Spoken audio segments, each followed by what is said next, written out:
পর্ণা সাংবাদিকদের বলল, কে কিভাবে কাজটা করেছে সেটা কিন্তু আমি ধরে ফেলেছি।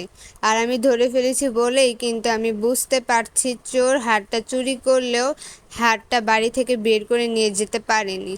এ বাড়িতেই লুকিয়ে রেখেছে। কারণ চোর নিজেকে খুব বেশি চালাক মনে করে বলেই কিন্তু হারটাকে চুরি করে ডিসমেন্টেল করে বিভিন্ন জায়গায় বাড়িতে লুকিয়ে রেখেছে। হারটাকে ভাগে ভাগে 3টি হিরে খুলে 3টি হিরেকে আলাদা আলাদা জায়গায় আর হারটাকে আলাদা জায়গায় লুকিয়ে রেখেছে। অন্যদিকে সৃজনের বর্দা আর ঈশা নিউজটা দেখে তো ভয় পেয়ে যায়। হ্যাঁ বন্ধুরা, হারটা আর কেউ না, সৃজনের বর্দা আর ঈশা চুরি করে। এদিকে সৃজনের বর্দা বলে, পর্ণা যে কি করে আমি তো বুঝতেই পারছি না। আমরা যা প্ল্যান করেছিলাম পর্ণা সবটা এভাবে বলে দিচ্ছে কি করে?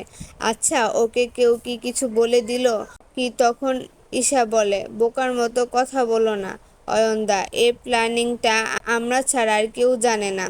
পর্ণা যা করেছে নিজের বুদ্ধিতে করছে। অপরদিকে পর্ণা সাংবাদিকদের আরও বলে, আমি অলরেডি দুটো হিরে পেয়ে গেছি, এখন বাকি আর একটা হিরে আর হারটা। তাই চোর যাই করুক না কেন সে কিন্তু শেষ রক্ষা পাবে না।